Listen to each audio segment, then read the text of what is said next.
Simon & Schuster Audio presents The Pretty Ones, a novella by Ania Ahlborn, read by Gail Shalan.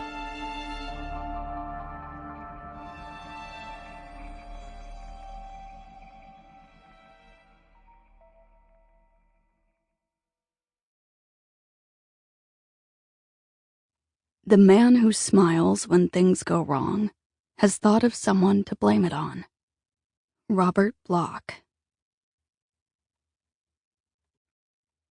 Nell Sullivan was a mouse, a square, a big, fat nobody.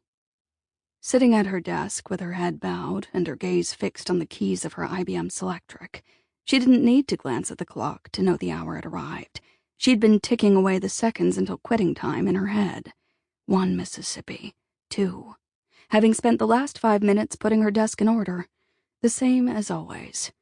Never making small talk, not once looking up.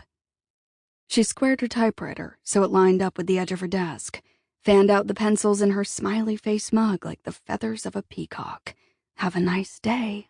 Even the heavy glass ashtray she'd never used was meticulously placed at the corner, leaving exactly 2 inches around 2 of its 4 sides.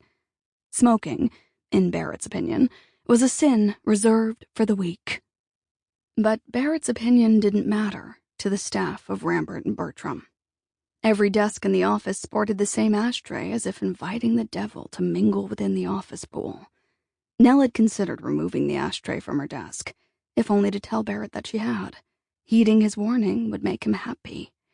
Not happy enough to spur conversation, but the act was rebellious, one that the other secretaries would notice. And, well, Nell dreamed of being one of the girls. She was no dummy. Everyone knew Nell was a drag. She'd been thinking about taking up smoking for that very reason.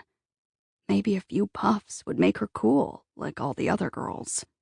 The ones who congregated around the water cooler, the lunch area, and on the crowded sidewalk outside the building's revolving doors. If Nell started smoking, she'd have a reason to stand around right along with them. She'd breathe the noxious fumes while listening to cabbies honk their horns, watch hundreds of busy business people march through intersections, men in pressed suits, women with their hair done up and their lips painted red. She'd inhale exhaust-laced nicotine 5 days a week if it meant fitting in. Even a little. But Barrett...